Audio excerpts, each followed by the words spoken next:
My name is Carole Amend. Sometimes people say Carole Amend. It's easier to say and to write that way.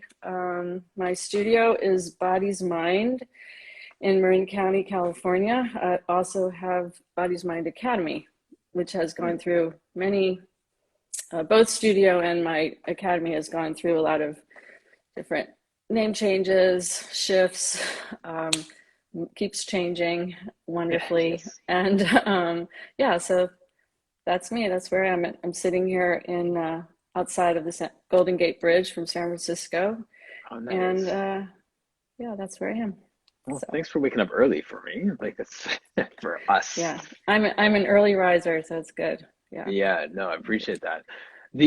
So body's mind is like, how do you spell that? Is it like the body's mind or like body's plural mind or like is it like what's the play on words with that?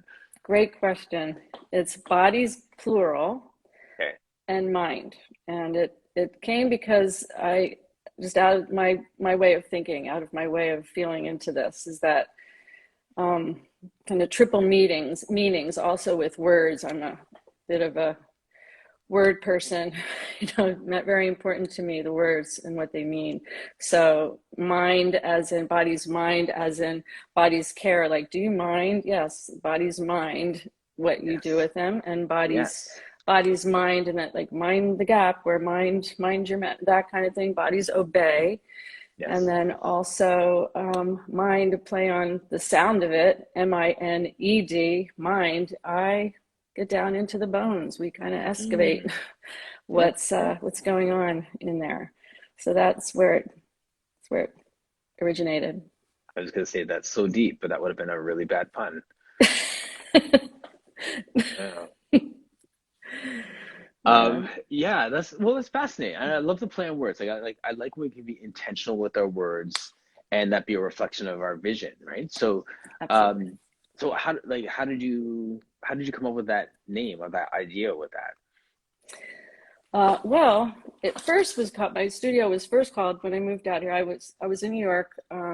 Started in '81 with Carole and then had worked with Brenda Anderson and Mary Kazakov as their apprentice, as one of their apprentices for a while until I moved out here in '92 and opened my own studio. And I named it CA Bodyworks Pilates Okay. Fitness Plus. And my mind is going to all the stuff right now about the trademark and all that kind of Yes. stuff and what happened Yeah. yesterday. And so, part of it is that I am on the mental side of things a lot. Okay. I um, the way that I think about lost my train of thought there. See what that does? Anyway, Oh, CA absolutely. Bodyworks, Pilates Fitness Yes. Plus. You got to bring it back. Got to learn, This figure out this how to concentrate, how to deal with the distractions. hmm That's number one in Pilates, right? Well, actually, absolutely. breathing is number one. But um, so CA Bodyworks was play on my initials and also California that I moved out here from the East Coast, A and bit. and then I got you know I got a cease and desist, and Mm. so. Um, and I was a very small, teeny start out studio with my little toddler in tow, and I I couldn't have done anything other than to say sure I won't use it, and so I sat with it, and I think it's a blessing actually that I had to do Really. that I had to find a way to say what it was. People in my area when I came here, they had no idea what Pilates was anyway. Yeah. You say that to them and it didn't matter. They didn't Right. really know what the word meant anyway. So, There's we were talking, was it the day before we were talking about teaching Pilates to men and how like it became like your secret sauce or like it'd be the thing that you didn't tell people that you're doing. And so then, as a teacher, you would, for me as a personal trainer, I would sneak in Pilates exercises in the middle of the weight floor or something. And they say, I never want to do Pilates. Like, well, you just did Pilates for the last 15 minutes, right? Like we find ways to sneak it in to weave it into what we do. And the title doesn't matter as much as the work and the tools that we have in our toolbox. So running with that for a second, like how did you find ways to communicate what you were doing to like for people? Okay, so I was a dancer before I came to Pilates. I came to it because I had a knee injury at school, and Martha Hill sent me there. So um, I knew after the first 2 months that I was going to teach it someday. Like I knew that that's what I wanted to do. And that's all I knew. At that time, I hadn't been a private trainer yet, which I was for a little while. But I had it, so it wasn't anything weaving Pilates into anything else. Yeah. It was more weaving everything else into Pilates. Everything else that I did, everything else that I thought, everything else that I felt, all my Yes. life circumstances, all of that was woven into what I was doing teaching Pilates. So it kind Yes. of went the other way around. Does that make sense? Yeah, absolutely. Yeah. Yeah. Hi, Joel. Seeing all of our friends just popping in here. Anita has to run, but So, James Crater, yes. Hi, everybody. yeah, Um, it is, thanks I for know, coming. and here, just I just want to just bring this right to the forefront here. Like, I know it's almost like this really sensitive dance that we're doing right now around yesterday's conversation, and I had no clue your experience with that too, and just how that ties into it. It is so crazy how all these things play out, and just I mean, like, From my perspective, okay. yeah, um, I it, when Pilates became a generic term, it I was really glad that that happened, and I know that that's not a popular mm-hmm. idea, with some, but I think that it opened us up to having it be in the public domain. Obviously, that word Yes, was no longer able to be trademarked, and that came with it all kinds of challenges and I think also blessings. And I always look at both of those in equal measure, yes, generally in my life. So, but the main thing is that I really truly believe it gave the public more responsibility. And that's what we want anyway, yes, to have people take hold of something and try and figure it out. And that's what's happened. And actually it has pushed me definitely further and further towards working with as many people possible as I possibly can, as many different yes. conditions, as many different issues, all of that. Mm-hmm.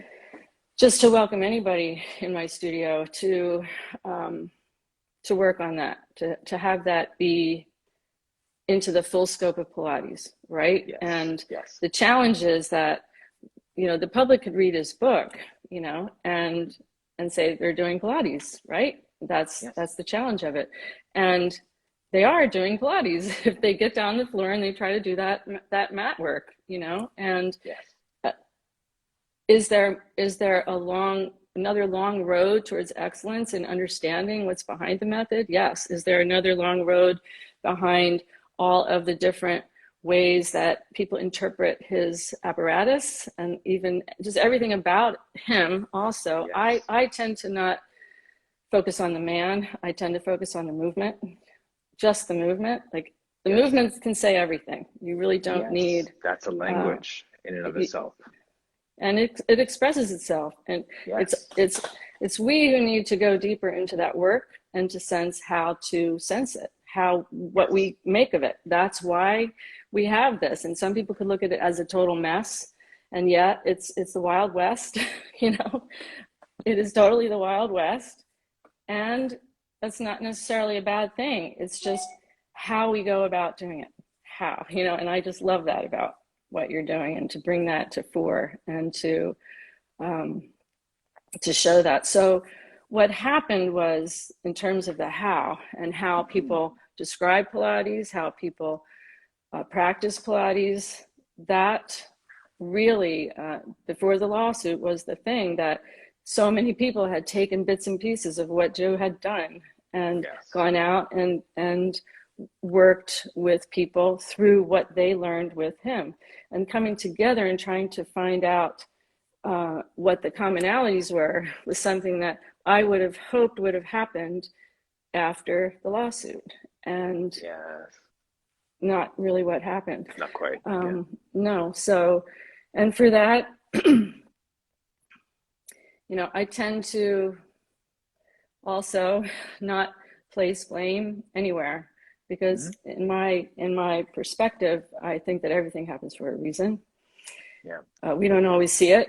Sometimes it's tremendously heartbreaking and upsetting, um, and you have to find a place where you're not just at the mercy of everything that happens to you or what happens to Right. others.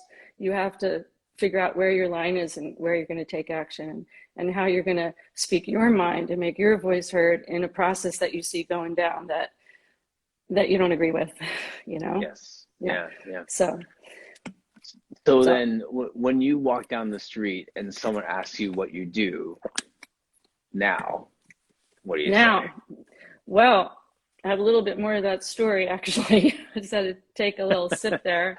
Yes, go for Um, it. when they ask what I do, I say now, I say I'm a somatic movement educator. Mm, And that's really, that dovetails into what I was just saying. And yeah. that is that, and I say I'm a Pilates specialist. That's how, somatic movement educator and Pilates specialist. Mhm. Because when the PMA, I was a member of that until the 2008, and I dissented online actually. I started a conversation there because there was no other place to start a conversation.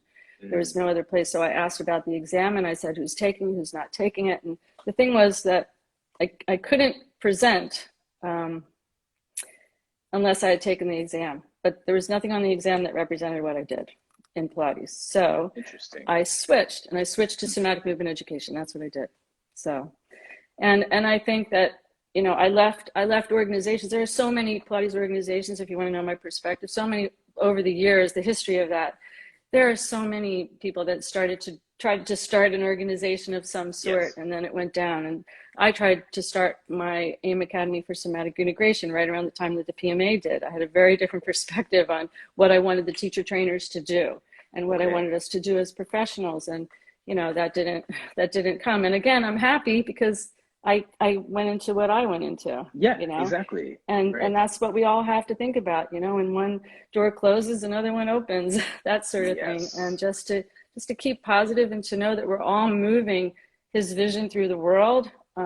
That Hmm. we're moving the movement. I can't say exactly what Joe's vision was. I have an idea that it was world peace, but I know, right? that's definitely mine. But we have to move through that together as a community and see the gifts that everybody brings.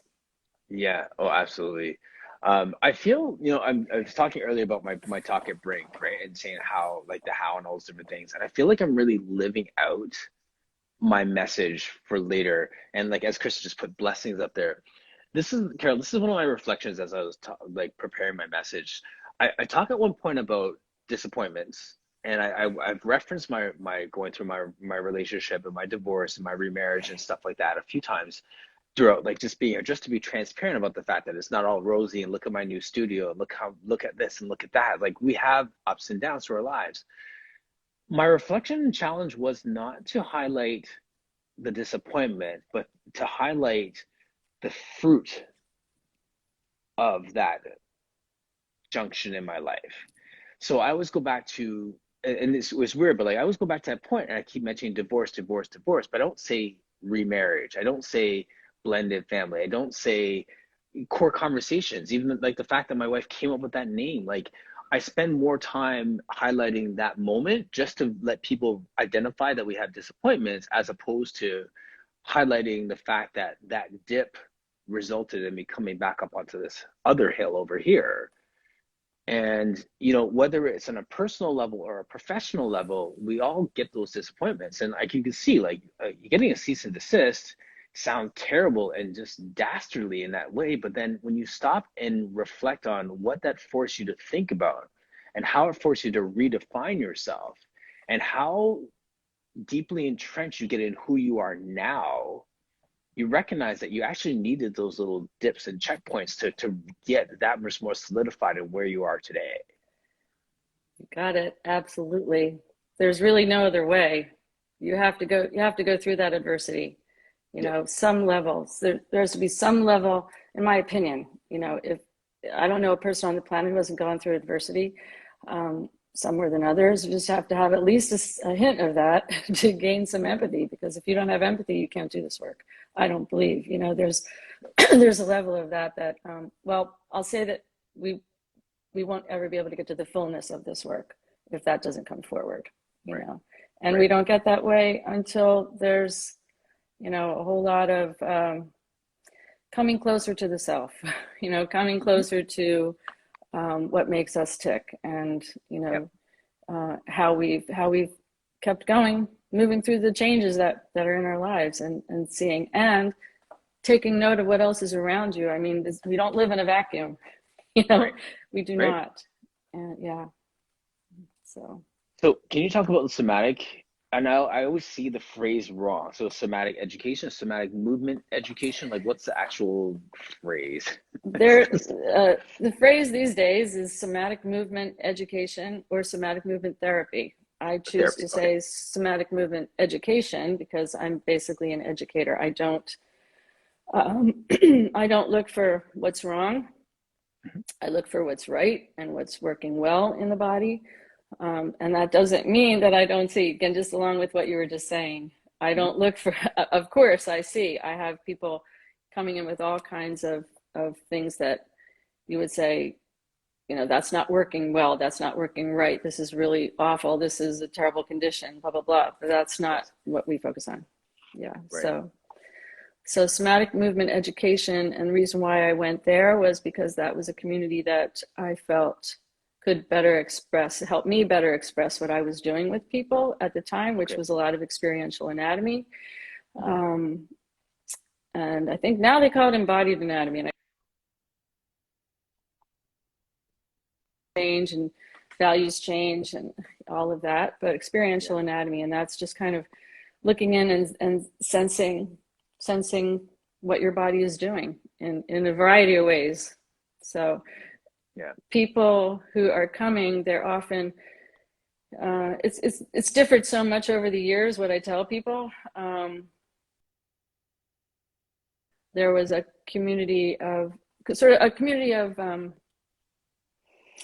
body workers, doctors, physical, you know, all Yeah. kinds of in Marin Health County, workers. it's endless the number of people you could go to for self growth, for human potential work, for any kind of Yeah. body Crazy. work that you want. That's it's all around here, and it's just up the coast from Esalen Institute. So where you know a lot of human potential, um, probably where a lot of it started, that Interesting. movement.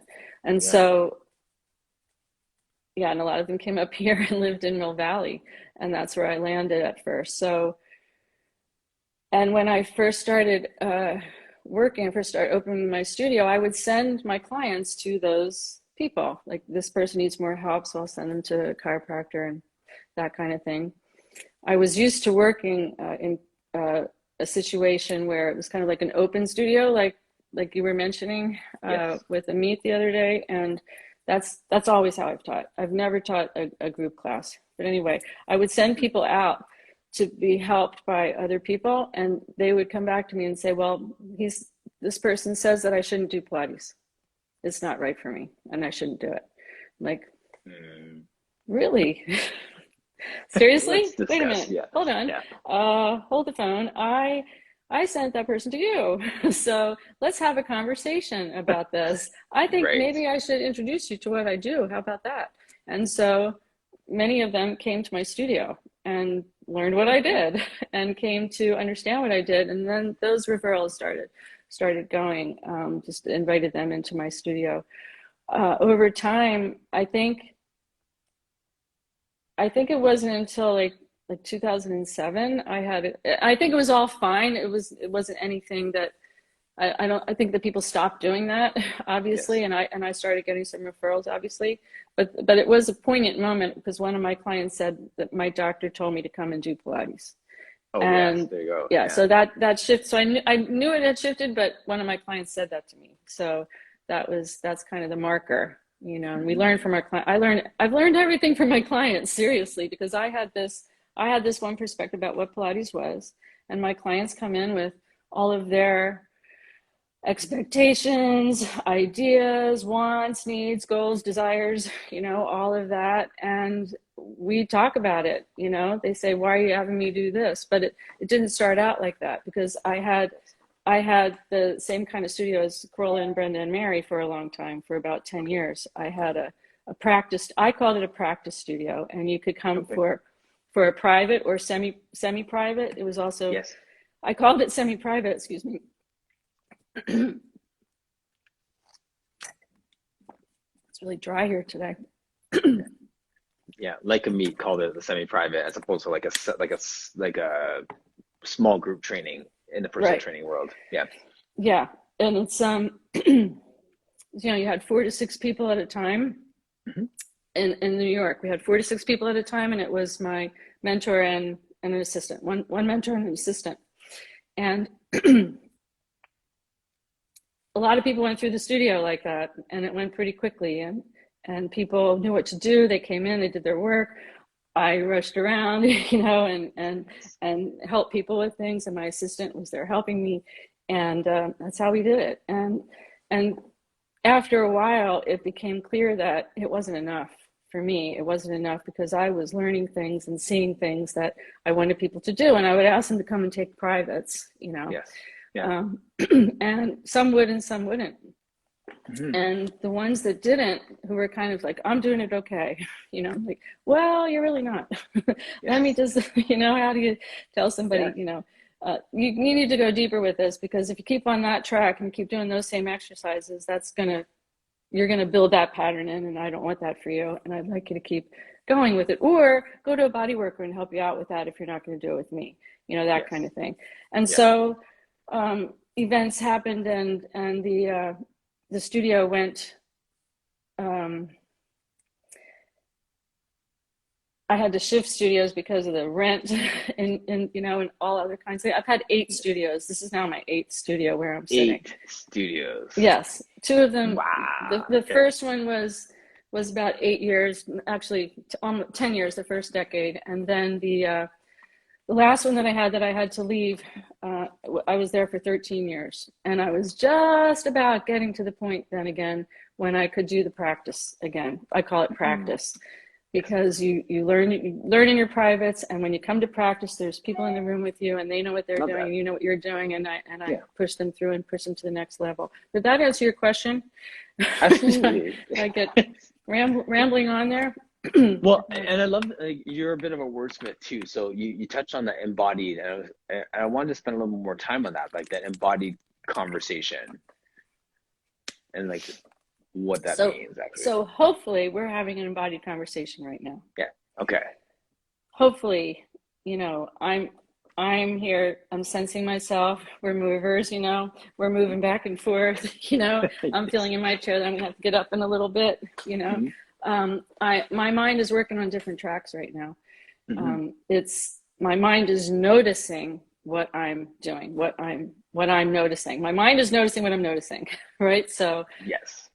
So I'm noticing if I'm breathing. I notice if I'm sensing my bum, but then all of your collective knowledge, everything that you've learned, and how you're coming to me with your questions and how I'm Hmm. answering them, comes from all of my way that I'm in my body, and we're meeting Yes. somehow. And so the field, the landscape that we're sitting in, is that field of embodied conversation. We're not Interesting. excluding the body when we are Right. having our conversation. We're aware of that, and it's Interesting. primary. Actually, it's actually primary. I mean, I Yes. actively chose not to be a psychologist, not to be actually a physical therapist, and it was very important to me to all the things that I didn't want to do, and I Pilates just kept being the thing that I wanted to do and wanted to keep doing, because it feeds my whole being, you know, in that way. So that's embodied conversation. Does Yes. that make sense? It does, because I think of that as I've said that different ways in my own life. Like I look impact is how I measure it. So am I doing things that get me the greatest impact with people, whether it's, you know, doing Pilates as opposed to being a massage therapist, or you know, whatever it is, right? That sort of thing. Like you choose your path, what's going to give you that fulfillment, but you also feel like you're making the greatest impact with the things that you're most passionate about. Absolutely. Yeah. If I for some reason couldn't do Pilates today, ever Hmm. again, past today, I would still do what I'm doing.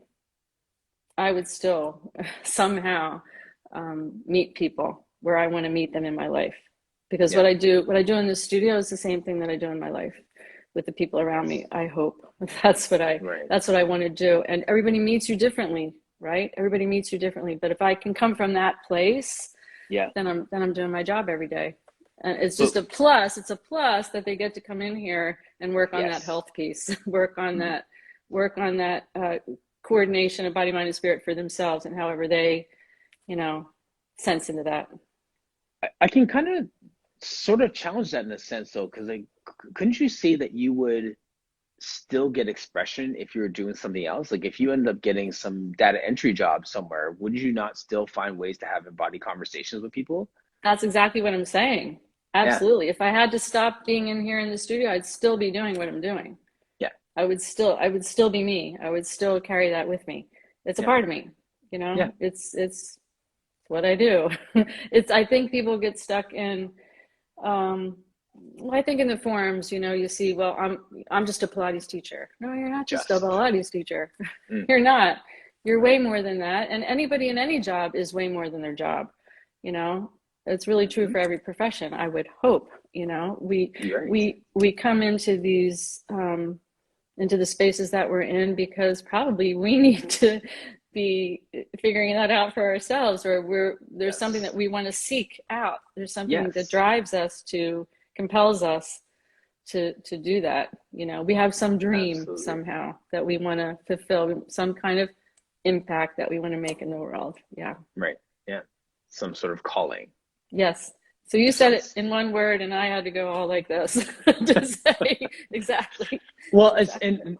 and that's fine because people hear things differently, right? So this embodied conversation that you and I are having is also, I'm like, the way I'm looking at from this conversation is I'm asking questions because I'm curious, because I'm always fascinated by people's path. But then I'm also thinking like, what would someone who's watching this want to know? Even though you all can just put your questions in the comment section, I'm also thinking, okay, well, if I ask this question for me, there might be someone else who's curious about that too. So let me ask it instead of just trying to figure Sure. out on my own. Hmm. Yeah. Which kind of brings me back to the somatic piece too, right? Because everyone has different Pilates plus things that they do. Yes.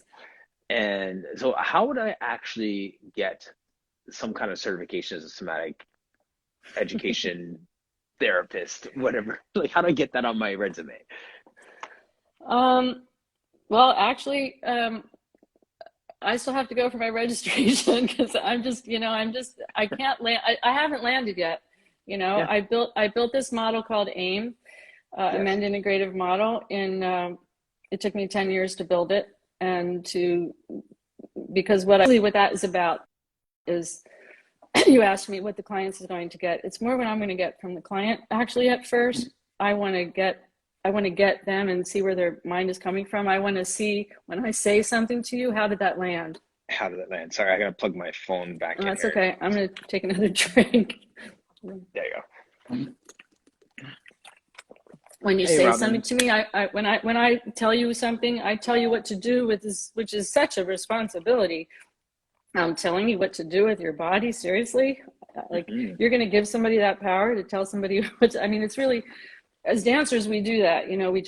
We take anything. We'll do anything that somebody tells us if they tell us that we're going to be able to do what we want to do, which is dance. We're just going Yes. to do it all. But anyway, I wanted to figure out what what my cues meant to that person. Like, what did you hear when I said that? Because when I'm looking Yes. at you, you didn't do what I thought you would be doing after I said that. That's not what you're doing. So let's have a conversation about that. And just all started in Yes. conversation. And so after years of that, and after years of figuring out that I'm looking at all the pieces of the person, I've always worked with the person in front of me, not just the body in front. Although I got feedback sometimes, I feel like you're training a horse. I'm like, that's interesting. I've gotten all kinds of along a huge spectrum of how people see me. Some people see me as a fitness trainer. Some people see me as a doctor. Some people call me Rev. One guy, one very, very sweet client of mine called me Rev. Yeah. So it's a projection thing, It is. It how is. they see you. And so when when I got that though, when I got that I'm working with the whole person, I'm not just teaching exercises. I had to look for a way to express that, and that's somatic movement. And there's one organization, there's probably several organizations, but one, or the main one, is META, International Somatic Movement Education and Therapy Association. Okay. And that's where I landed. That's where in 2009, after the PMA. And there's all kinds of modalities coming together doing movement. You probably have had this in your experience that if you go to any kind of body worker, any kind of manual practitioner, they always do like a little movement with it, and that trend started happening. These are the trend that I started noticing when I started AIM Academy for Somatic Integration, which is now just a project of mine. I just noticed that everybody was teaching movement in some way. They're layering movement into their primary Yes. practices. So Yeah. Yeah. and then people started calling themselves movement experts. And I thought, well, what's your training behind that? So I'm really glad that you asked, like, what's your training to be a somatic movement educator? I think that every Pilates person, whether they know it or not, if they are moving towards, if they're doing Pilates in the generic sense, like what that term means, to the generic public, they're moving towards getting a deepening sense of what they think it does to their body, how they think it operates in there, what they think. They can look at what Joe did. They can look at all kinds of things. There's so much to explore. When they're doing that, they're actually moving closer to that complete coordination of body, mind, and spirit. And I don't think there's any other definition for that other than at this point is as somatic movement. That's kind of where it's headed. And you can put whatever labels you want on it, but it's where do you want to go and who do you want to have those conversations with, and who feeds you in those conversations. So I'm just so thrilled for this conversation. I got to tell you, Well, thank you, because that is really interesting to me. But I feel like it's not, but there's a sense that that's almost scary though, because like, how do I know that I'm not outside of my scope of practice? If I'm just teaching movement, and then it gets into this deeper mind-body connection and awareness and all these layers that get so complicated. Yes. Like, at what point do I hand them off to somebody else? Or at what point do I go back and get another degree so I can answer your questions, right? That's right. Well, at this point, I do think it takes to have somebody who's gone that path ahead of you, and to have somebody that you can talk to about that. And you will get different answers to that from different people. A physical therapist would say, and I remember Balanced Body putting up something one time saying that you should always send people to a physical therapist. And I'm like, well, but wait, Yes. There's that whole conversation. It's a huge conversation. I mean, we could spend 2 hours, 3 hours talking about that right now. On the whole, when to refer, who to yes, refer. about when to refer, and about when to, I would say, to people, because I'm sensitive to who's listening, this is a public conversation. And, what I would say there is that's why it's so imperative to have that conversation with your client. Oh, hi, People are saying, I'm just looking here. It's hard to Yes. see myself and see all that. The first time I'm doing this, by the way. Oh, really? Oh yeah, really interesting. Anyway, so so I would say to them that it's why it's totally imperative to have that connection with your client, to know what your Yes. boundaries are, to know who you are, and to know Yes. to to know your how in that way, but what it actually is that you are doing. Like to know your scope means that as you're starting in Pilates, there's a certain scope that you have when you first Hmm. learn, and it depends how you learn it. And I'm kind of out to change the way that people learn it. The way that I never did a teacher training, and now I'm wanting to work with my colleagues who want to shift that whole deal. I mean, that's my that's my thing right now. I just want to see the whole thing changing, Yes. and that's not to say that I want to negate all the, because there's thousands of teacher training programs out there. I'm not Literally. into changing anything that anybody is really, yeah, Yeah. not changing anything that anybody is doing now. Not discounting it in any way. Not saying that any way is better. I'm just saying we're on an evolutionary path here, and we want Yes. to you want to recognize that you're on that path. You step your foot into you're on an evolutionary path, whether you know it or not. If you keep your ears and Yes. eyes open and you have conversations like this, you're going to learn, and you're going to learn a lot. And it's not only going to change you in your body, it's going to change all the mental conditioning that you have had in your life about what a body Yes. does, how we relate to each other, how we see bodies, what we see. Like, that stuff is learned. That is just as much conditioning as anything that you want to do with the physical body. Absolutely. So if I am a person who has been taking Pilates for a few weeks, realize that this is something that I really like and it just comes alive in my body, and I decide I want to be a Pilates teacher when I grow up, what would you suggest as my path to get there? That's a great question. I'm just seeing here, Pilates pregnancy impact. Sometimes Pilates teachers know more than PTs in certain areas, and I would absolutely say that's absolutely true. And it's not that it's better what we do, it's different. It's Yes. everything is different. Everyone is different. But guess what? Yes. There's this underlying piece that is so completely the same. So what I how I would see now for a person coming into it now, um, well, um, are you asking me in my like dream of dreams for what I think it would Nope. be? I'm No, you're asking asking someone who moves to the right area, now. Okay, goes moves to into the Yellow area. Pages and finds you and says, I want to be a Pilates teacher one day. What should I do first? Ah, who finds me? Well, Ah, I would say get into a studio and practice for a couple of years. years. Yeah, I would say now it depends. There's different ways to go about it, right? That's you're Mhm. asking me what I would tell them, you know? Yes, So exactly. Yes. I studied it for 5 years before I became an apprentice, and then was apprenticing under someone for the world isn't like that anymore. People don't do that. If you want to go out and you want to make a living right now, I mean, I've had people come to me and they have taken a course. They never did Mhm. Pilates before. They did 2 years of yoga, and they come in and they did a certification, which is really Yes. teacher training, not a certification. But they did a teacher training, and then they're just fresh out of the teacher training, and they wanted to work in my studio, and they wanted to say, okay, can I rent your space, and can I and I'm going to want the 9 to 12 hours. That's when I'm going to work, and I'm going to Yes. charge $75 an hour. Well, at the time I wasn't even charging $75 an hour, and those are my prime times for my studio, and Yes. that person wanted to come in and do that. So this is, you know, I'm probably not the person to ask that, you know, how you're going to go about it. And it's not, Yes. people aren't going to want to do it.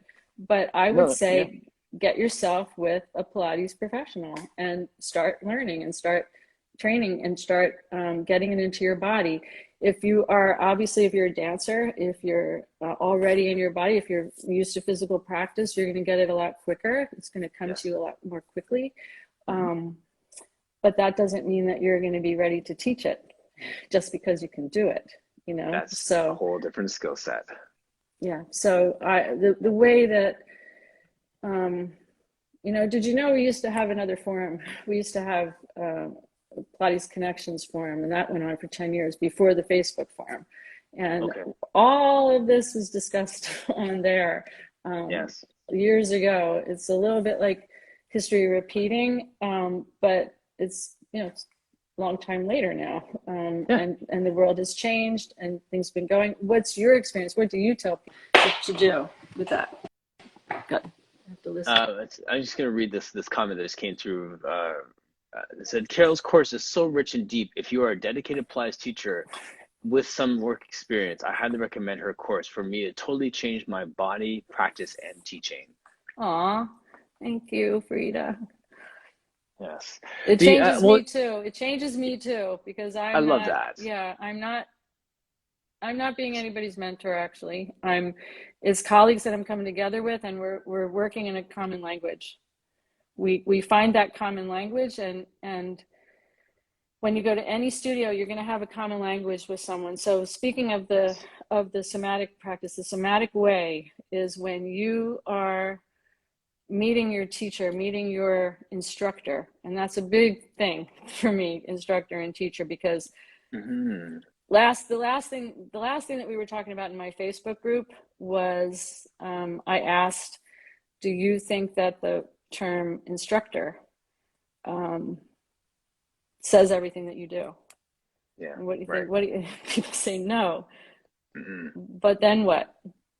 If that's not it, then what? You know? Right. And Yeah. Are you an instructor? Are you an educator? Are you a teacher? Are you a coach? Are you a mentor? that's along the lines, right? And those have to do with the agreements that we make with our clients, and Hmm. how and with our colleagues, and how we interact, and how we do that with respect, how we are fully available and ready to be radically empathetic, with that Love person in that. front of you, Hmm. that's a term. It's not my term actually. It's um I'm writing it down regardless. yeah. Yes. Actually, it's embodied ethics is the term that my Okay. phenomenologist came up and told me about when we were in conversation one time, and the those Skills. embodied ethics have to come through. So, and in all your Yes. relationships, and so when when you go to a Pilates studio, if the public already has the idea that, or they have an idea of what Pilates is. And I had a Hmm. 60-year-old client one time come in. I asked him what Pilates, what he thought Pilates was, and he said, "Well, it's young girls exercising in their underwear." And I said, "Yeah, because that's what the billboard has on it, And I said, Right. "Well, Right. obviously, that's not what you're going to do with me." So he goes, "No, I know. I'm coming because my back hurts." So Mhm. it's it's different, Right. but you're going to find the person that you need to Yes. find somebody Yes. who's already on the path of being a professional, because we have a long way to go until we Hmm. professionalize this thing, Well, so it's Carol, you said that earlier about, like, if someone wants to join with you, like, see, Martin Phil's just jumped in here, and he missed the question initially about the Pilates, like, becoming educated in it, and you said 5 years. And if someone says for Pilates, you're just like, 5 years, I'm not going to do that. But if I said to you, I want to become a welder, they'll say, well, it's going to take you 5 years. You're like, okay, I'll do my apprentice, I'll get my seal, I'll do my thing, I'll do this, this, and this. You shrug your shoulders, you find your job, you find your apprenticeship, and you do it. right, right. No, I said that. Are you misunderstanding me? I'm not sure. I did way back then. That was 40 years ago. Yes, That was 40 years right. ago when I started. It's different today. But okay, so it's different today, but those elements still can't be, like, we still need to embrace those elements of sitting under somebody, learning. Yes. Even 5 years ago, when I was doing like a Pilates, not Pilates, a personal training onboarding course, I used to teach this class for personal trainers for this big box gym. It was a live 40-hour week where they sat with me 8 hours a day, and we went through everything. And then they switched it to an on-demand thing where they eliminated my role, and they basically had everyone just sit in front of a computer and learn the same thing. And I was saying, okay, well, that's fine. You're still going to get the nuts and bolts of how to do the job, but you're going to miss my conversation about work-life balance. And you're going That's to right. miss my conversation about the nuances of dealing with different personality types. That's You're going right. to miss the conversation about how I'm still going to get my workout in after teaching you guys 10 hours and marking your, like, you're going to miss all the other little pieces that actually make you a good trainer. That's right. That's outside You of the said it. curriculum. You said it because, and you said trainer, and that's Yes. important. It's important Yes. to say trainer because it takes the public, when first coming with me, it takes people a while to get to the point where I am training them. Yes. I don't train people right off the bat. Mm-hmm. I have to instruct them. Mm-hmm. I'm mostly a facilitator. I mostly start Yes. out in facilitation. That's really the somatic movement piece. Mm-hmm. That's the first person way of having an interaction. I am not your Yes. expert. You are a person, fully Mm-hmm. grown human being. You are coming to me Right. with a mind of your own. Yes. I see you as whole, perfect, and complete as a person. That's what I do when you Beautiful. walk in my studio. And all Yes. I'm doing is helping you deal with gravity a little bit better in your life so that you can have better health and better everything, really. That's what I do. That's the That simplest thing that I do. I And if sound you, like I'm talking to Joel Crosby right oh, really? now. That's And that's a Joel.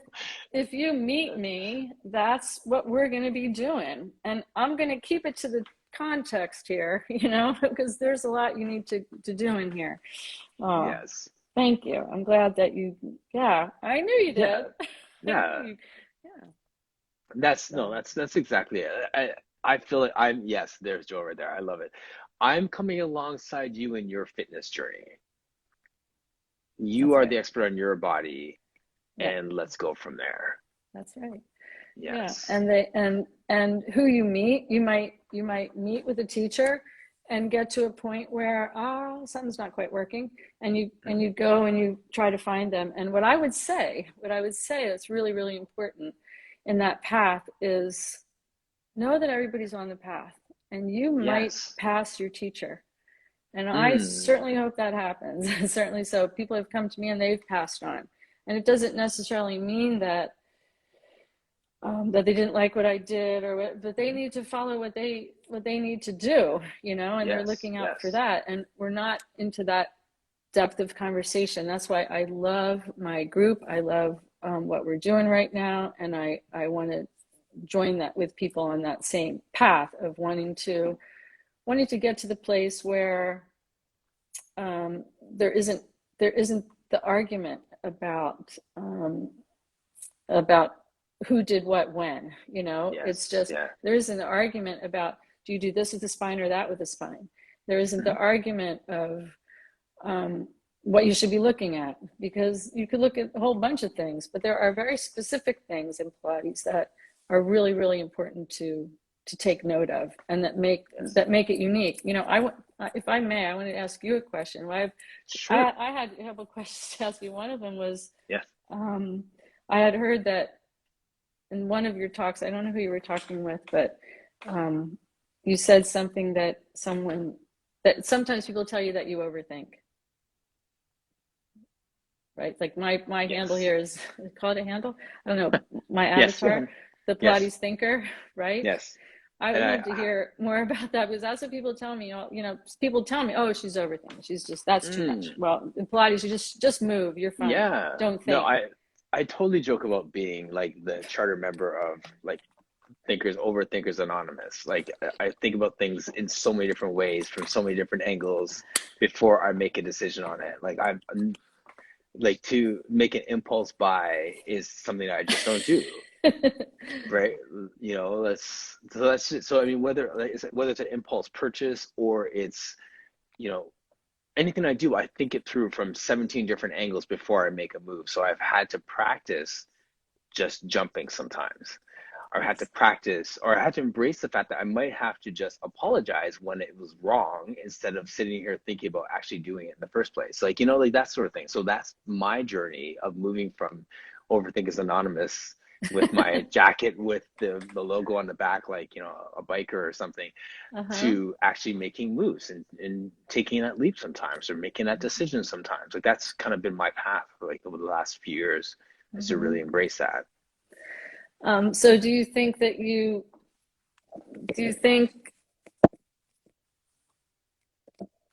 I would ask you, how are you thinking in the studio? I mean, that's my conversation with my colleagues. Hmm. How how are you how are you defining this? How are you defining what you're doing? You know, what's your narrative on Yes. how this works? Did you did you borrow it from fitness? Are you fitting this into fitness, or fitting fitness into this? You know what I mean? It's like, how are you going about that? How are you thinking about that? You know, it's also the how of what you're doing. I hear you're out in the world, your action, you know, you're getting stuff Yes. done. I want to see you go all the way as far as you can politically. That would be so cool. You Yes. know, from what I'm hearing about you, but and what I see and hear, what I feel. But you know, and that is so cool. I tend to go like way deep down. So when people tell Yes. me that I overthink, I actually it's usually when I am when they sense that I'm emotional. Oh, you're Ah, thinking too much. You're yes. um, and and that's out of love, that they don't want me to think then, but that's not Yeah. really what it is. It's that what they really maybe Mm. mean is that I don't want you to be so anxious, I don't want you to be so this, I don't want you to be so that, because I feel Or uncomfortable if you're doing that. that's what I was gonna say. It's their discomfort with the state that you're in. Yes. Yes. Yeah. And people would say that I'm overthinking when I'm not taking action, when I'm paralyzed by the decision making process, and that's when it's like, oh, you're just overthinking. It's just do something. So that's I think that's where it comes in for me. And one of the things I used to ask people, I still ask people, like, who your ideal client is and all those different questions here. And one of the answers that is still my favorite answer is when I ask, who is your ideal client, your client avatar? And then someone said, someone who is curious and courageous. Perfect. Yes. Perfect. Right. And then that resonated with me because like I Yes. think of myself, my the most courageous pedestal version of myself is curious and courageous. When I'm down on myself, it's when I'm not curious and when I'm not courageous. So when I live that out, that is like the highest version of myself in my own eyes. It's absolutely great. And so when what you're saying there is that you when you're courageous, it's an embodied experience. It is that you Absolutely. can't do that without doing it through your body. Not really. You're going to Mhm. have some sense of what's happening in there. And so Yes. uh, and we're body oriented, but it's also mental. It's that mind body balance. Mental and physical balance is what Joe wrote about. And I think it's discounted a lot. It is. It's well, of course we have minds, it's a body, but you have to move. No, it's what's really really important to me. I'll say no there. Actually, I will say no. I'll say I need to disagree with you on that, and Mhm. keep at it. Keep thinking about. Yes. Keep thinking because you're not quite there if you're thinking Yes. that, because there's a mental side to this that you have to attend to, and that I tend mental to. will inevitably lead you to the emotional and to what you're Yes. sensing, because we build those defenses, we build those walls, we build Mhm. those things that keep us from being freely expressive, those things that keep us from our full expression. That's what Yes. happens. It's in the mind. I'm sorry, It but is. that's how I see it. Yeah, Absolutely. yeah. Cal, I just got so lost in the conversation. I looked up and we're past 11 o'clock. I Okay. need to have you on again because I still have so many things I just want to dive into with you. I'd love This is to. such a rich conversation. Great. Heike, how are you? Allie Green just walked in too. Hey, So, Allie. um, yes. So So, thank you to thank everyone who you. joined us today. And Carol, let's continue this conversation. I'd love to have you on Please. again sooner than later because this is so good. Yes, I So cool. really, I can't tell you how much I appreciate, and all the things that you said just validates me and helps me to Hmm. feel like I'm a part of things, and that's like I belong, you know, like we're Yes. actually building something where we all belong together. Thank you so much. Thank you. Yeah. Amazing. All right, I'm gonna sign you off and we'll Okay. we'll talk again. Bye Thanks bye. again. Thank you, Take care. everybody. Bye.